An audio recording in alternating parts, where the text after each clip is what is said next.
Déjà, en temps normal, je fais 1m96 pour beaucoup de kilos. Ok. Donc déjà, en garçon, je suis remarquable. C'est tout bas. Donc imagine-moi en robe avec des talons pour mettre dessus. Je me retrouvais avant avec, je dirais, 60-70% des commentaires, c'était haineux. Même quand je faisais des lives, genre, toi, on va te tuer, toi, on va te brûler, et ainsi Ah de suite. ouais. En faisant mon personnage Didi, je voulais m'inspirer d'une go qui a faim, qui veut pas travailler, Ok. qui cherche un mari qui a l'argent, qui est une connasse, genre qui va pas hésiter à mal parler aux gens. Les réseaux sociaux aujourd'hui, c'est assez important parce que c'est l'outil le plus rapide pour te faire remarquer. Ok. Après, c'est une spirale infernale parce qu'il faut poster tout le temps, tu n'as plus de vie, mais c'est ça qui est là.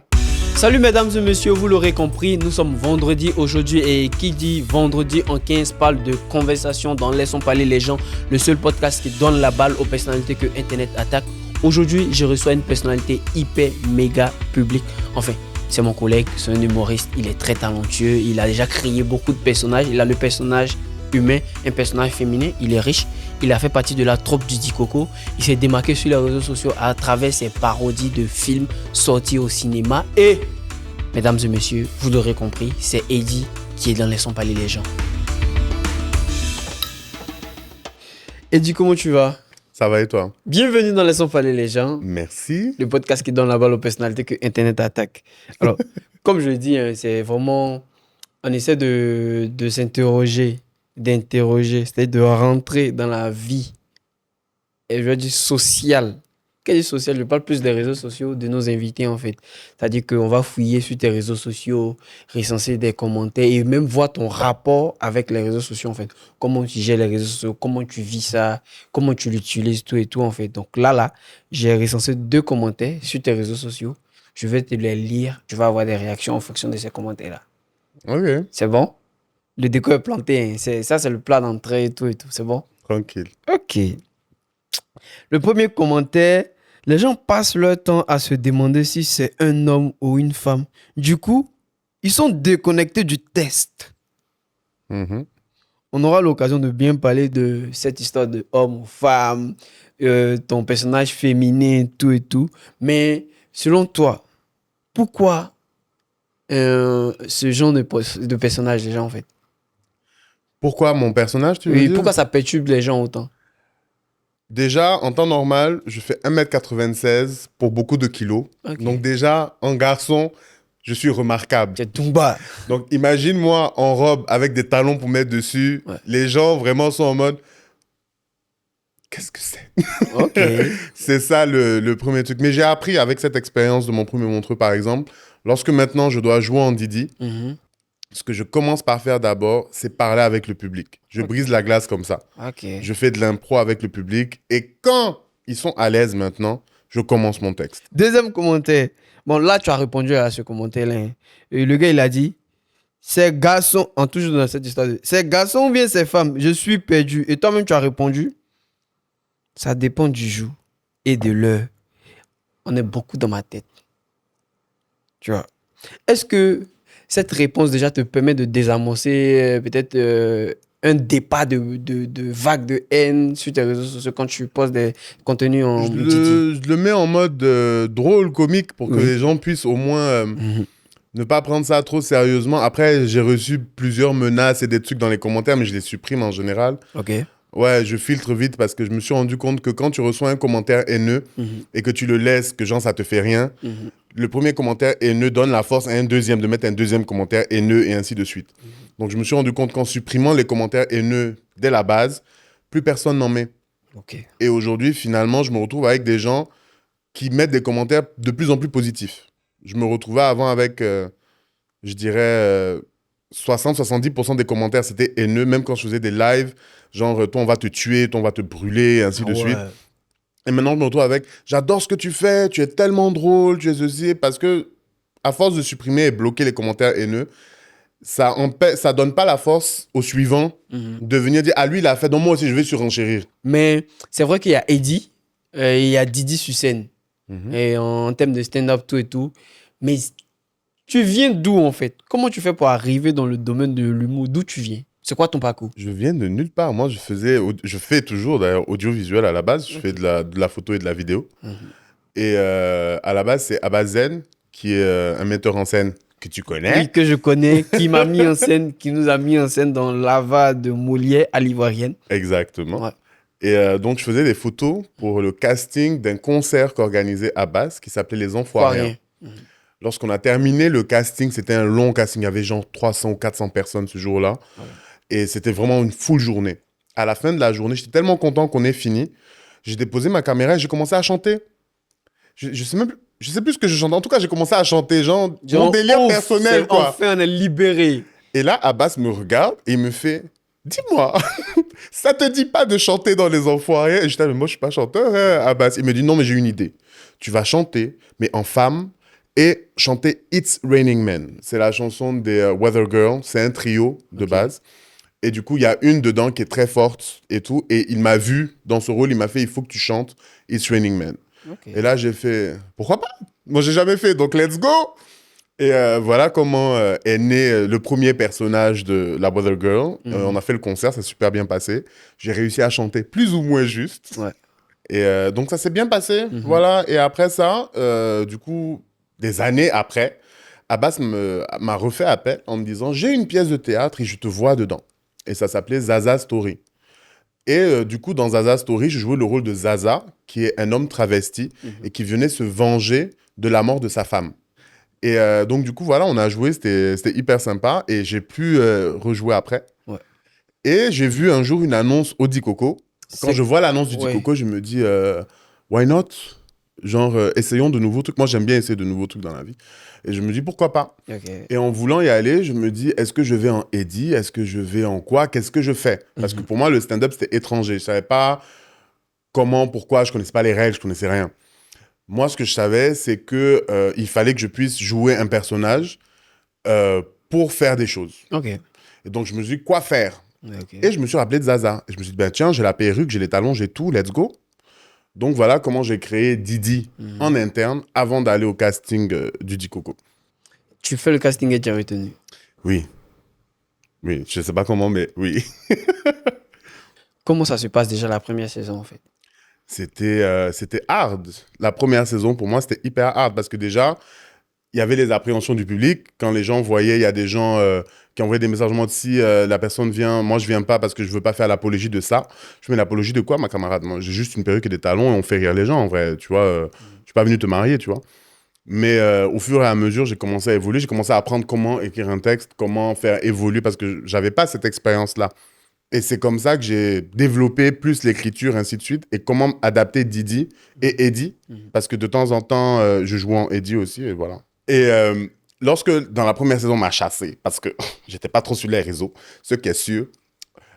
Après la première saison, j'ai joué ailleurs, j'ai joué au MAC, en zone 4. Avec Abazen, et c'est au MAC que je me suis dit un matin que, bon, je vous emmerde tous, je vais faire ce que je veux, parce qu'à chaque fois, je jouais avec beaucoup de retenue. Parce que je ne voulais pas offenser, je ne voulais pas déranger. Et même quand au MAC, parce qu'au MAC, la communauté est plutôt, on va dire, arriérée. Donc au début, ils étaient genre, non, si il ou elle vient en Didi, c'est pas la peine, nous, on ne veut pas voir ça, machin, machin. Donc un soir, j'ai dit, tu sais quoi? Ben, je veux venir en Didi. Je suis venu avec ma petite valise, je suis allé derrière, je me suis mis en Didi. Personne ne savait, hein. Et je suis monté sur scène et j'ai fait ce que je voulais, comme je le voulais, avec les mots que je voulais. Et tout le monde a applaudi, tout le monde a kiffé. Ah, mais j'adore, tu es tellement naturel. Et moi, j'étais comme ça. Mais c'était ça, en fait. J'ai dit, OK, depuis, c'est vraiment... je vais au feeling. Voilà. Ouais. Moi, j'ai fait un mariage en Didi. Quand je suis arrivé au mariage là, en Didi, le mariage s'est arrêté. Parce que tout le monde était genre... C'est qui? C'est quoi ça là? Et il y a moi, en plein mariage où je connais personne, à part la mariée qui m'a contacté. Et il y a moi en robe blanche, s'il te plaît. Robe blanche, cheveux rouges, tout. En mode, vous inquiétez pas, je suis pas venu voler le marié. Il n'a pas l'argent, c'est le papa du marié, c'est lui qui a payé. Non, c'est chez lui, je vais. Bonsoir. Paf. Les gens savaient déjà à quoi s'attendre. Ouais. Le papa a fait travaillement sur moi. M'a donné 30 000. Il a dit, ouais, le vieux. C'est fort. Tata, si tu veux en partage, c'est pas fini. J'étais en Didi. Hein. Donc, si tu veux en partage, il faut le prendre cadeau. Ouais. Donc là, fallait bloquer les gens et les entretenir tout le temps, de manière à ce qu'ils ne s'ennuient pas. OK. Et ça, c'était drôle. Maintenant, on a vraiment parlé du milieu, tout et tout. On va se refocaliser sur toi. Et toi, ta particularité, c'est que tu vois, par exemple, moi, si moi, genre, j'ai pas de blague, tout et tout, que le public réagit pas, c'est mort pour moi, en fait. Mais toi, tu as la particularité d'avoir deux personnages. C'est que tu as toi, Eddie, et tu as Didi, en fait. Et je veux qu'on se focalise plus sur Didi, parce que très souvent, les gens utilisent le personnage féminin pour dénoncer certaines situations. Tu vois, en France, on a Madame Safati avec Eli Kakou.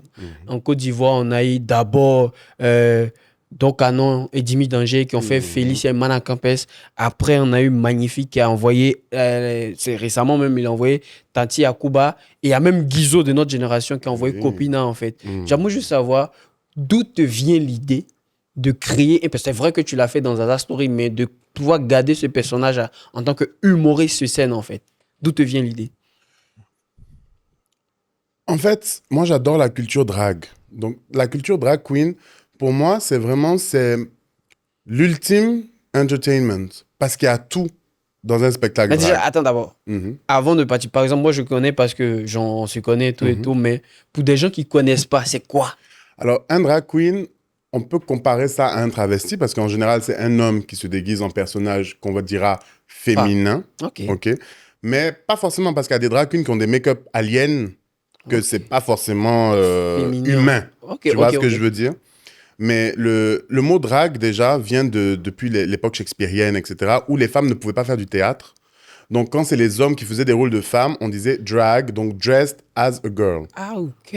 Ok, donc c'est là que vient drag. Okay. Puis il y a eu le côté queen, pour le côté des bars, etc., où ça s'est développé d'abord aux États-Unis et tout, et maintenant un peu partout. Okay. Le drag rentre dans toutes les compositions parce qu'il y a le chant, il y a le lip-sync, il y a le théâtre, il y a la comédie, il y a les habits, il y a la danse, il y a le make-up. C'est vraiment complet. Maintenant, chaque drag a son dada, ou on va dire son truc qu'elle est forte dedans. Plus sur ça. Exactement. Ou ça. Ok. Tu vois? Et moi, comme c'était l'humour, du coup, drag, mais en humour. C'est pour ça que, par exemple, dans mon One Woman Show, je suis du verbe être, j'ai commencé en garçon et j'ai expliqué c'est quoi le drag et je me suis transformé sur scène pour que les gens comprennent le travail qui est derrière le drag.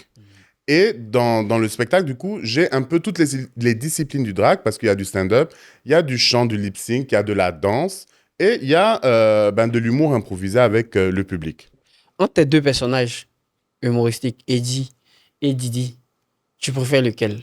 Je suis beaucoup plus à l'aise en Didi parce qu'en Didi, je sens que j'ai beaucoup plus de liberté en Didi. Didi, c'est un canevas. Je peux aller où je veux, dire ce que je veux en Didi. Alors qu'en Eddie, la manière dont j'ai développé en Eddie, c'est en général, les blagues de Eddie sont très personnelles, sont très vraies. Donc, sur cette base-là, tu préfères plus être dans un monde, je vais dire, plus ou moins utopique, avec Didi, qui n'est pas forcément toi, ou... Ah non, Didi, c'est moi. Beaucoup de blagues que je fais en Didi sont des situations que j'ai vécues en Eddie, que je transpose. Ou des situations d'amis qui ont vécu et je transpose et j'ajoute. Il n'y a pas de faux trucs inventés. Tu vois ce que je veux dire? Mais en Didi, je peux les dire de la manière que je veux, que je ne pourrais pas le dire en Eddie. Ok, il y a plus de liberté là-bas, en fait. Je me sens plus libre, en tout cas. Donc, on va essayer de faire un truc, un spectacle là. Combien de temps tu prends pour te préparer en Didi? Perruque. Ça dépend, je suis déjà rasé ou pas. Non, mais tout ça, on suppose que tu es là comme ça. Eddie, on a besoin de Didi ce soir. Perruque, talons, tes talons. Bon, perruque, talons, tout ça, c'est tranquille. C'est make-up. Make-up, il me faut à peu près... Maintenant, si je vais à la vitesse, il me faut 1 heure à peu près de make-up. Ça, c'est si je ne suis pas rasé. Après, il faut se raser après. Voilà, il y a tellement de préparation à faire. Ça dépend de l'habit que je dois porter et tout, parce que il y a des trucs, tu dois porter la gaine et le corset, puis la robe. Ah ouais. Et oui, non, c'est du taf. Une fois que je porte, je ne m'assieds pas. Mais du coup, c'est quoi les appréhensions? On suppose que tu as fini de te préparer et c'est ta première fois de jouer Didi au Dikoko. C'était quoi les appréhensions? Franchement, j'en avais pas spécialement. J'avais peur, mais dès qu'on a dit Didi, c'est fini. Je dis toujours, c'est comme s'il y a un démon qui rentre en moi. Je m'en vais, je fais. Quand je ressors, je dis, c'était comment? Je sais pas ce que j'ai fait. Bah, ça, tu dis ça à tout le monde, tout le temps. Mais c'est vraiment ça. Même quand tu es déjà full step bien, quitte là-bas. Non, mais j'en ai aucune idée. En fait, quand je monte sur scène, mon cerveau rentre dans un état où je dois faire ce que je dois faire. Les gens doivent pouvoir rire, les gens doivent pouvoir aimer. Mais souvent, par exemple, imagine quand tu joues et que tu as oublié, par exemple, une blague ou un texte ou un truc. Toi, tu enchaînes. Moi, j'enchaîne, mais à l'intérieur, il y a un débat où on est une dizaine là-bas. On dit comment on rattrape la blague là. Mais tu as oublié, comment tu sais? On va créer. Je sais que j'ai oublié, c'est ça le problème. C'est que dès que je passe là, je sais que j'ai passé. Mais dedans là, on est en congrégation. Hein. Mais quels sont les personnages, je dis, les figures féminines qui ont inspiré Didi en fait? Alors, honnêtement, là, pour moi, l'une des humoristes qui m'a beaucoup inspiré, c'est Florence Foresti. Parce que à l'époque, il y avait sur l'émission avec Ruquier et elle faisait des sketchs avec différents personnages. Okay. Il y avait du coup, elle avait un personnage qui était complètement faux folle. Elle avait un personnage qui était richissime et qui se foutait de la gueule des gens. Elle avait un personnage du peuple. Donc franchement, elle faisait tous ces personnages-là. Moi, m'ont beaucoup inspiré et j'adore ça, ce côté où tu changes de personnage pour parler d'un sujet. Okay. Et ça m'a inspiré à créer Didi. Mais toi, ton personnage, Didi, c'est vrai, tu t'es inspiré de Florence Foresti, tout et tout. Mais quand les gens ils le voient, quand le public le voit, il l'identifie plus à Chantal Biya et Yasmine Reda, en fait. Alors, Chantal Biya, c'est à cause de la perruque. Et c'est un ami qui m'a fait voir ça. Parce que c'est la première fois, je crois, que j'ai joué en Didi ou un truc comme ça. Il y a un ami dans un groupe WhatsApp d'amis, il envoie la photo de Chantal Biya, il dit c'est pas Didi qu'elle a. Et tout le monde s'est mis à éclater de rire. J'ai dit ben tiens, ok.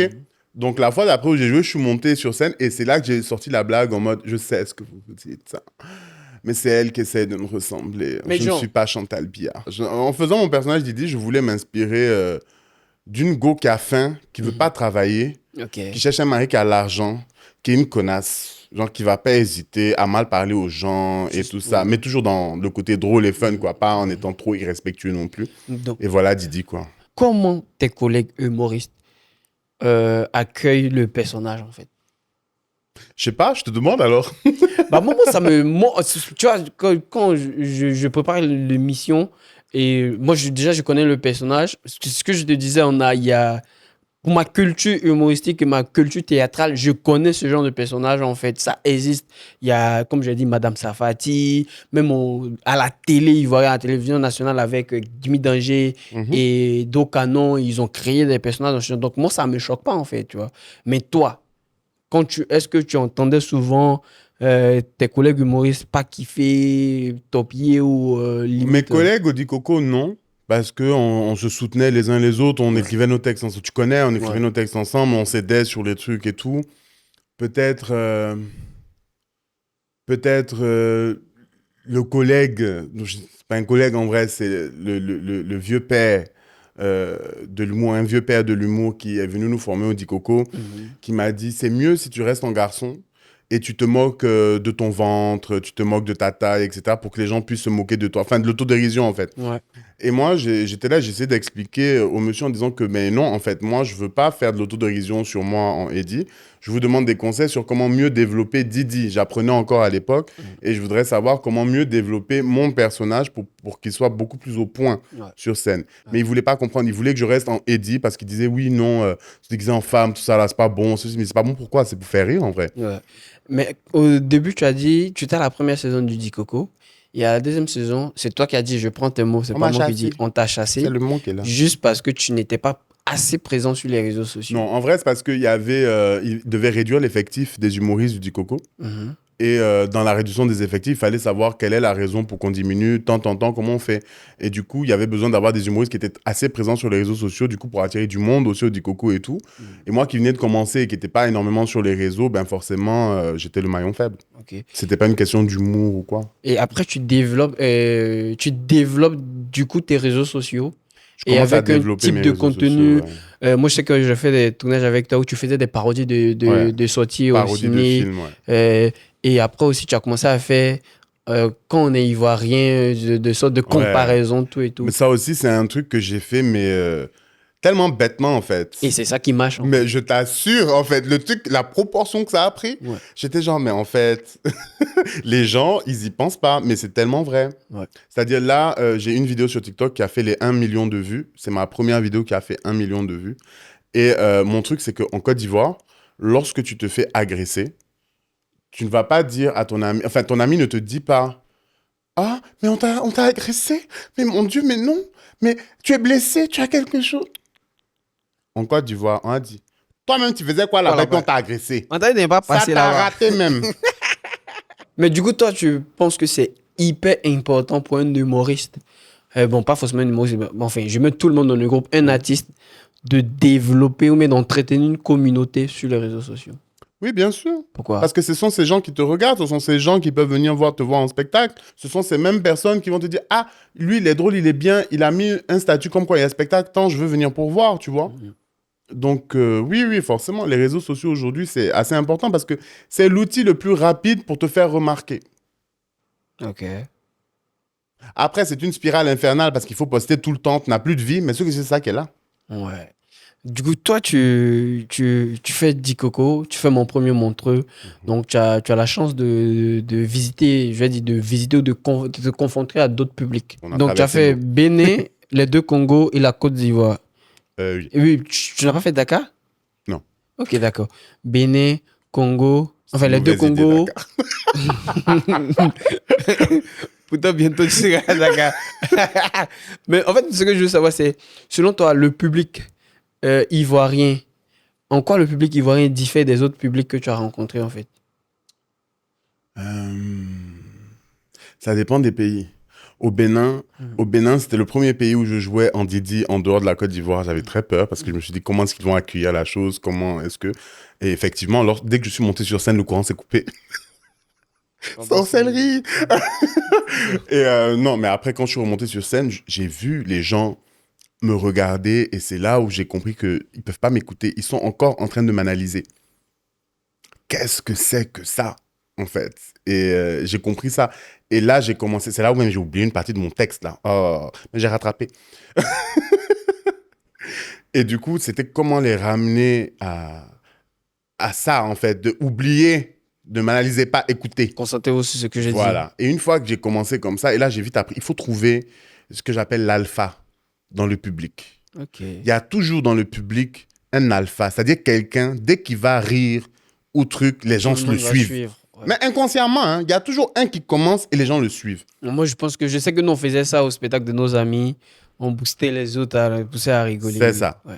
Mais du coup, quand il n'y a pas nos amis sur scène, là, il faut trouver l'alpha, c'est lui qui va lancer les autres. Genre le majeur de promotion. Exactement. Et c'est là qu'il faut développer, je pense, ce truc-là où, dès que tu montes, en 30 secondes, tu check, tu dis, oh, c'est toi.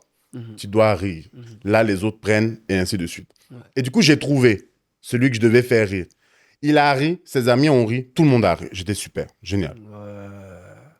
C'était ça. Après, au Congo. À Enfin, dans les deux Pointe-Noire. Congos. À Pointe-Noire, c'était génial parce que les Congolais, genre nous, à Abidjan, on a des sons qu'on parle et tout. Mais à Pointe-Noire, c'est... Donc, imagine, je monte sur scène et j'entends tout le public. Mais combien de personnes... Et là, il fait... Mbote.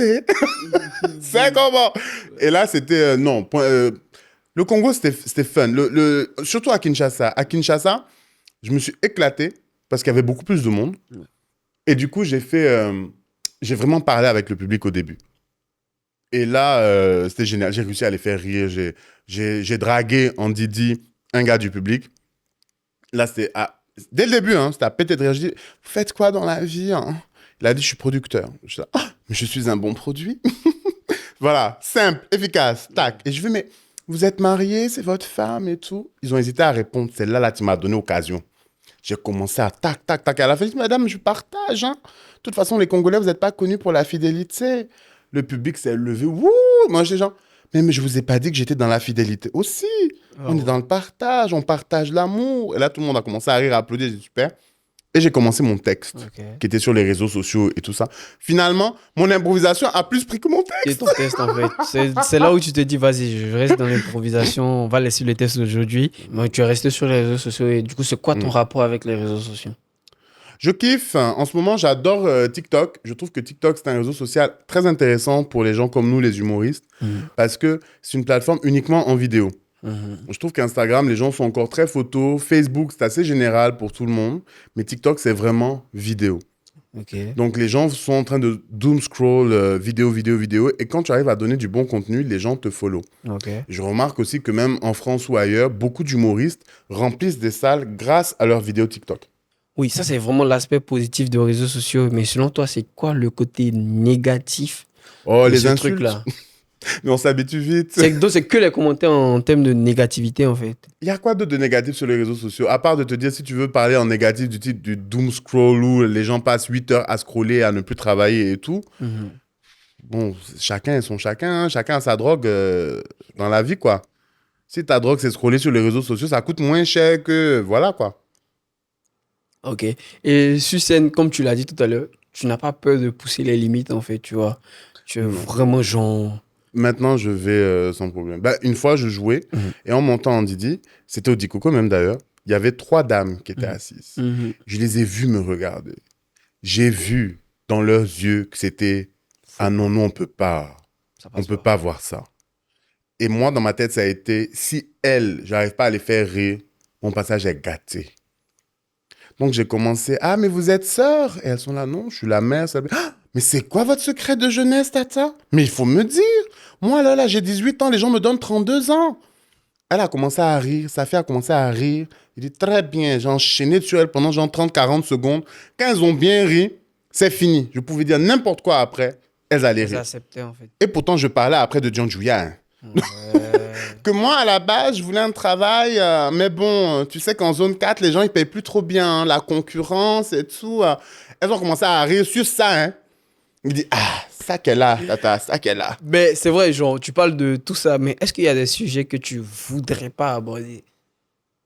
Il n'y a pas de sujet qu'on ne peut pas aborder. Il y a comment on La l'aborde. politique? On peut aborder la politique. Non, toi. Je peux aborder la politique, mais la preuve, je donne des petites... on a fait un sketch sur Noël. C'est pas moi qui ai parlé d'un ado qui a envoyé une lettre à la mère Noël. C'est un ado qui m'a envoyé une lettre pour me dire qu'il voulait être président. J'ai exaucé son vœu. Oui. Du coup, quelques années plus tard, il m'a renvoyé une lettre en disant que ça a bien marché, qu'il voulait être encore président. Okay. Donc, ce même ado m'a envoyé une autre lettre qui voulait être encore président. J'ai dit, mais cet ado, franchement, il veut toujours être président. Ça, c'est 3 Tu fois. comprends le double sens? Et la 4e Tu comprends le double et sens la ou pas? 4e. Mais c'était encore dans la 3e fois, frère. Qu'est-ce que tu veux? Tu vois, du coup, les doubles sens de mes trucs. Et c'était sans critiquer, c'était pas méchant, mais c'est le fait.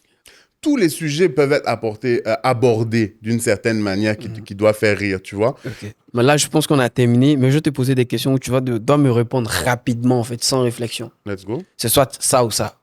C'est bon? C'est mieux de payer ticket pour voir Didi ou Eddie sur scène. Didi?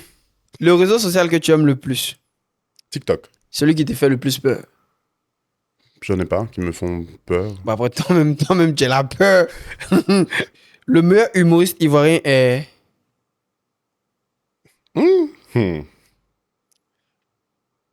Bonus. Il y en a beaucoup que j'aime bien. Je peux pas dire quel est le meilleur. On réfléchit pas. Cite. Tu cites, aïe. Clintelex. Tu me crées des problèmes, c'est ça. Ton rêve de carrière ultime? En humour, ça serait de jouer dans différents pays en différentes langues. Je joue en espagnol, en portugais, en créole, en anglais, voilà. Ok, c'est tout. Alors, c'est tout. Merci beaucoup, Eddie. Est-ce qu'il y a une question que tu avais prévue quand tu venais et tu t'es dit, ah, ils vont me la poser cette question-là et puis on n'a pas posé? Aucune idée. Non, Ça va? j'avais pas d'appréhension d'Angleterre. Donc, c'était bien. Il me dit peut-être, c'est quand ton prochain spectacle? Aucune idée. Ok, c'est quand ton prochain spectacle? Aucune idée. Je suis en train de préparer mon deuxième one-man show qui s'appelle Cabaret. Ah oui. Mais j'ai pas encore fini. Là, c'est vraiment cabaret. Du coup, il va y avoir chanson, il va y avoir humour, il va y avoir danse, il va y avoir vraiment un spectacle de drague, voilà. Mesdames et messieurs, vous avez l'exclusivité du deuxième spectacle de Eddie Didi. Voilà, Eddie Didi. Mais où on peut te suivre vraiment, en fait? Je suis sur tous les réseaux sociaux et c'est les parodies de Didi. Mesdames et messieurs, merci beaucoup et à vendredi prochain. Bisous. Bye! Merci mesdames et messieurs d'avoir suivi cet épisode. J'espère que vous avez eu beaucoup de connaissances, vous avez appris beaucoup de belles choses sur le métier d'humoriste, sur le métier même de comédien, sur le théâtre en général. Mais toi qui nous regardes, qui n'est pas encore abonné frère, tu attends quoi pour t'abonner? Un grand merci à l'équipe de Laissons parler les gens, Audrey Licon à la production, Willem sur nos réseaux sociaux. Un grand merci aussi à mes gars sur de Abidjan Podcast Studio. Il faut savoir que Laissons parler les gens est un podcast pensé et créé par Historias Media en collaboration avec la Commission européenne. Et ce podcast a été financé par l'Union européenne, mais son contenu relève de la seule responsabilité de Historias Media et ne reflète pas nécessairement le point de vue de l'Union européenne. Donc les gars, vous savez ce qu'il vous reste à faire. Abonnez-vous et partagez cette vidéo là. Abonnez-vous sur TikTok, Instagram, sur notre chaîne WhatsApp pour avoir du contenu en exclusivité. Et là-bas même, moi-même je réagis aussi. Donc abonnez-vous et puis on se donne rendez-vous vendredi prochain pour un épisode décryptage. Bisous. Abonnez-vous.